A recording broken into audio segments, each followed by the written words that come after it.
Halo sedulur-sedulur. Bahasa Indonesia kan Kita pakai bahasa Indonesia dulu ya. Nah, kali ini kita cabut wortel di lereng Gunung Rinjani nih, di bawahnya ini Mas ya. di bawah sempana. Kebetulan yang punya wortel ini lagi senyum-senyum ini. Harganya sekarang 10.000 per kilonya. Wow, gimana Bu? Wah, iya. Ayo. Gimana Mas? Indonesia angka ngeraos, ndak sepleng. BTW nak view pada tuh kosong suara. Mantap.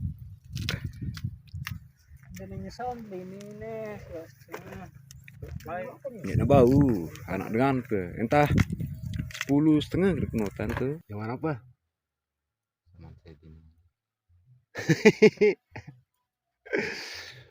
Guys,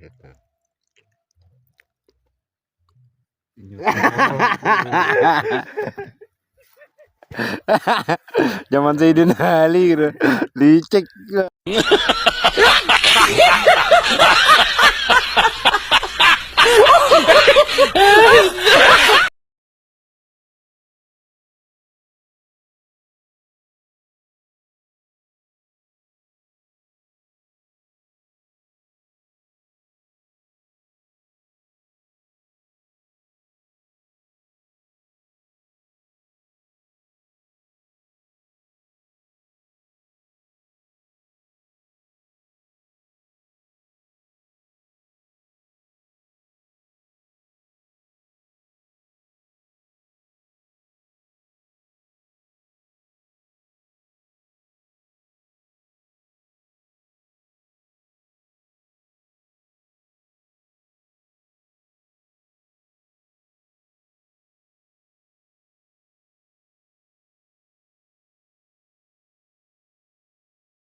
Allah tidak pernah tinggalkan Anda. Mungkin ini ujian untuk membuat Anda lebih hebat lagi di masa depan.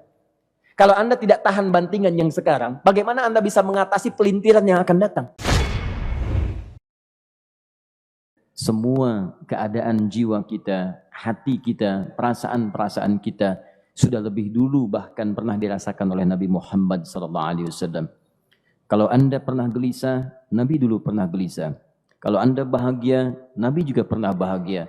Kalau Anda merasakan kekhawatiran, Nabi dulu pernah khawatir. Dan miniatur kehidupan kita sudah dicontohkan dalam perjalanan kehidupan Nabi Muhammad SAW agar kita bisa belajar mengatasi problematika kehidupan. Allahu Akbar, kalau beliau tidak diutus oleh Allah, kita tidak tahu bagaimana cara menyelesaikan pemetaan kehidupan kita hingga dengan saat ini. Bahkan satu ketika, pernah beliau kemudian dalam masa yang telah panjang berdakwah, qadarullah kemudian ada wahyu yang jeda datangnya tidak seperti biasanya. Biasanya datangnya cepat, berganti hari turun wahyu, ganti pekan turun wahyu. Ini beberapa masa wahyu belum turun. Ada hikmah di balik itu. Teman-teman sekalian, tiba-tiba beliau naik ke atas bukit, wahyu belum turun juga. Pulang ke rumah, belum turun juga. Sampai keadaan itu terlihat oleh kalangan kafir Quraisy dan mereka berkata, lihatlah Muhammad sudah gila, dituduh gila. Jadi kalau Anda cuma dituduh dengan hal-hal yang ringan, dituduh soleh, kan? Dituduh kemudian orang yang berubah, dituduh semakin beriman dan sebagainya, barangkali itu lebih baik. Nabi dituduh gila, Anda bayangkan. Tuh Muhammad sudah gila. Muhammad sudah ditinggalkan oleh Tuhannya. Muhammad sudah kehilangan pegangannya. Muhammad sudah tidak punya orientasi. Orangnya sudah nggak jelas, bolak-balik tidak karuan. Naik ke atas bukit seakan-akan orang yang frustasi dan seterusnya. Tapi tahukah Anda apa yang terjadi? Setelah berbagai cacian, makian, tuduhan macam-macam diterima oleh Nabi SAW, Lantas tibalah masanya Allah menurunkan satu surah, bahkan disandingkan dengan surah yang lainnya, bersandinglah dua surah ini secara bersamaan turun. Surah ke-93 dan surah ke-94-nya. Terkait berkelindan, memberikan satu harapan yang sangat panjang. Kata Allah, وَالضُّحَى وَاللَّيْلِ إِذَا سَجَى مَا وَدَّعَكَ رَبُّكَ وَمَا قَلَى وَلَلْآخِرَةُ خَيْرٌ لَكَ مِنَ الْأُولَى وَلَسَوْفَ يُعْطِيكَ رَبُّكَ فَتَرْضَى أَلَمْ يَجِدْكَ يَتِيمًا فَآوَى وَوَجَدَكَ ضَالًّا فَهَدَى وَوَجَدَكَ عَائِلًا فَأَغْنَى فَأَمَّا الْيَتِيمَ فَلَا تَقْهَرْ وَأَمَّا السَّائِلَ فَلَا تَنْهَرْ وَأَمَّا بِنِعْمَةِ رَبِّكَ فَحَدِّثْ. Ya Muhammad, saya bersumpah dengan waktu duha. Kalau kita baca dengan ilmu balaghahnya, itu bukan sekedar sumpah mengilustrasikan waktu duha. Karena di ilmu balaghah itu nanti ada 3 turunan ilmu. Ada disebut ilmu ma'ani, ilmu mencari kata-kata sehingga ungkapannya sesuai untuk disampaikan. Mana kata-kata yang tepat untuk disampaikan dalam konteks yang ingin dibicarakan. Itu ma'ani namanya. Kemudian setelahnya ada ilmu bayan. Bagaimana mengemas kosakata yang bagus ini sehingga bisa disampaikan dengan jelas. Orang tidak bingung menerimanya, paham maksudnya. Kemudian setelah itu kadang-kadang jelas kalimatnya, tapi kedengarannya tidak indah. Woi, rapatkan, apa belum paham juga? Rapatkan sah. Nah, memang jelas, tapi nggak ngenakin. Maka bagaimana caranya disampaikan dengan jelas, tapi hati kita terasa nyaman. Memuji terasanya nyaman diserahkan kepada Allah, tapi ada kebahagiaan, disampaikan tidak terasa tergurui, diperintahkan serasanya diberikan jalan untuk mendapatkan kebaikan. Maka yang ketiga disebut dengan ilmu badi' namanya. Ilmu menghiasi kalimat yang disampaikan sehingga terasa dengan nikmat. Turunannya nanti ada majaz namanya. Mengambil sebuah kalimatnya untuk diposisikan pada kalimat yang nyaman disebut dengan kinayah turunannya. Maka teman-teman kata Allah, wadduha. Diterjemahkan demi waktu duha. Bukan sekedar waktu duha. Karena duha itu ada cahaya yang indah. Dirasakannya enak. Antum keluar waktu duha kan enak tuh. Berjemur. Kata orang Sunda moyan gitu kan. Datang. Bahkan sampai dianalisis ada vitamin D-nya bisa terasakan. Ya, kemudian setelah itu ada kenikmatan. Suasananya. Seakan-akan dunia milik sendiri. Yang lain numpang. Wah, nyaman keluar itu. Baik, jadi wadduha itu ingin bersumpah mengilustrasikan waktu kenyamanan yang pernah dilalui. Kalau dalam bahasa tafsir yang luasnya, saya bersumpah Muhammad, demi segala kenikmatan yang pernah engkau rasakan dalam hidupmu, seperti engkau merasakan cahaya duha itu. Engkau pernah senang, saya bersumpah dengan kesenanganmu. Engkau pernah tenang, saya bersumpah dengan ketenanganmu. Engkau pernah nyaman, saya bersumpah dengan kenyamanan yang pernah engkau rasakan. Wal-laili idza saja. Dan aku pun bersumpah demi gelapnya malam. Demikian terjemahannya. Bukan sekedar gelapnya malam. Saja itu sesuatu yang pekat. Ya, ini belakang kelihatan agak gelap nih. Untuk memberikan proyek. Kesini aja Pak, saya cuma ngasih contoh. Contoh. Saya bukan mengeluh, bukan. Ingin memberi contoh. Ya, contoh pada ilustrasi yang mau saya sampaikan. Nggak apa-apa, biarkan saja. Saya mau contoh kasih kata saja.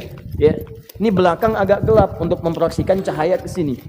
Tapi yang mau saya sampaikan, kalau gelapnya begitu pekat, semua cahaya ini nggak ada. Cahaya nggak ada nih. Sama sekali tidak kelihatan. Saya mau tanya pada Anda, beraktivitasnya mudah atau sulit? Mudah nggak menemukan sendal Anda di luar? Belum tentu. Menemukan jalan keluar pun belum tentu mudah. Anda mesti meraba-raba jalan. Anda mesti kemudian melihat sesuatu dengan pandangan mata hati Anda. Raba, dan sebagainya. Sampai menemukan jalan itu pun belum tentu benar. Itulah yang disebut dengan gelapnya malam saja pekat. Kadang-kadang ada orang yang menghadapi satu kesulitan yang pekat. Suasananya siang. Cuman karena masalahnya begitu pekat seakan-akan membuat diri dia gelap. Jalan susah, limbung gitu. Kenapa gelap ya? Padahal terang. Karena masalah menggelimuti dirinya seakan-akan dia diselimuti masalah yang gelap. Bimbang dia. Makan gak enak, minum gak nyaman, dan seterusnya. Ya biasanya makan ayam tenang, ini dikasih yang lebih enak juga rasanya pahit. Gak enak zamannya. Maka kalau kita ilustrasikan dalam suasana tadi Muhammad, saya bersumpah, engkau pernah hidup nyaman, ataupun engkau mengalami masalah yang sangat pekat dalam kehidupan.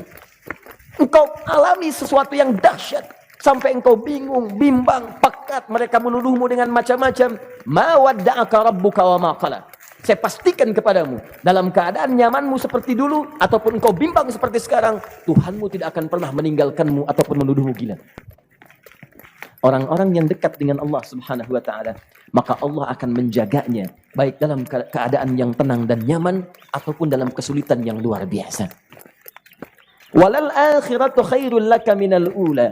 Nanti saya akan tunjukkan kepadamu, jika kamu telah tabah dan sabar menerima cacian mereka, menerima tuduhan mereka, nggak apa-apa, ini kan muqaddimah. Masa kamu masih panjang. Kamu masih panjang dalam berdakwah, kehidupan kamu masih panjang membawa tugas dan misi. Kalau kamu belum bersabar pada yang sekarang, bagaimana dengan yang di masa depan? Tapi saya pastikan kepadamu, jangankan yang seperti ini, masalah pekat yang paling hebat pun kamu akan hadapi, yang membuat kamu sedemikian sulit lebih daripada ini, yakinkan pada jiwamu, aku tidak akan pernah meninggalkanmu. Ini prinsip dalam kehidupan kita. Jika Anda menggantungkan hidup kepada Allah, Anda bersandar dengan baik kepada Allah, maka ayat ini akan mengatakan, teman-teman sekalian, Allah tidak akan pernah meninggalkan Anda dalam setiap kehidupan Anda. Nanti, sekarang perjuangan, kata Allah, walal akhiratu khairul laka minal ula. Nanti saat kamu tiba di akhirat, saya akan tunjukkan kepadamu ada yang lebih hebat yang tidak pernah engkau rasakan sebelumnya saat di bumi. Tidak akan ada lagi kesulitan yang kamu hadapi. Tidak akan ada lagi cacian yang kamu kemudian hadapi. Tidak ada lagi kemudian tuduhan yang kemudian kamu rasakan. Aku akan berikan apapun yang kamu inginkan sampai kamu puas. Wala sawfa yu'tika rabbuka fatarda. Nanti kamu pengen apapun, aku berikan. Kalau saufa masih ada jeda, ya. Kalau bahasanya wa yu'tika mungkin seketika. Tapi ketika mengatakan saufa, artinya bukan saat ini Muhammad. Sekarang pun aku berikan, tapi nanti yang di akhirat aku berikan sampai kamu merasa puas. Ayo minta apa saja. Hadir, hadir, hadir, hadir. Tapi yang paling indah, kalau kamu tidak percaya, alam yajidka yatiman fa'awa. Cobalah ingat, kalau sekarang sedang susah, coba ingat dulu. Bukankah saat kamu yatim, aku yang merawat sampai kamu tidak merasakan kegelisahan itu? Lahir bapak tidak ada, aku cukupkan dengan kakek. Kakek meninggal, aku hadirkan ibu dan paman hadir di sekitaranmu. Ibu meninggal, ada kakek. Kakek meninggal, ada paman. Dan Khadijah hadir di sekitaranmu. Bukankah aku rawat pada saat itu? Wajadaka dhallan fahada. Kamu sedang bingung, sedang susah, bukankah sering aku berikan petunjuk kepadamu? Wajadaka ailan fa'aghna. Kamu merasakan kesulitan, lahir dalam keadaan yatim, tidak ada pendukung, maka aku jadikan kaya. Bukankah saat kamu menikah dengan Khadijah, aku tambahkan lagi pendukung untuk misi dakwahmu? Ini pesan dalam Al-Quran. Kalau Anda sedang merasa susah, kalau ingin menenangkan diri, ingat-ingat yang baik-baik yang dulu. Kalau Anda sedang jatuh dalam bisnis, ingat-ingat saat Anda meningkat dalam bisnis Anda. Allah tidak pernah tinggalkan Anda. Mungkin ini ujian untuk membuat Anda lebih hebat lagi di masa depan.